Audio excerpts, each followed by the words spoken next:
How to block phone number by setting call not reachable. Hello everybody, welcome back to our channel. Today I'll guide you on how you can block phone numbers by setting on calls not reachable. Now, to do so there is only an option. If you scroll down your notification bar, you'll find a little aeroplane icon here.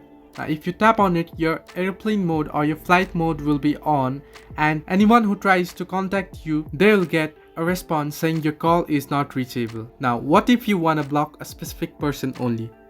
Now, to do so, you have only an option is go down and go to the contacts, and here you'll find the option more. Tap on it and you'll find the option block contact, and you can always block it here and you'll no longer receive any calls or messages from this contact. So hope this helped. Do like and subscribe, and do not forget to leave a comment down below if you have any further issues.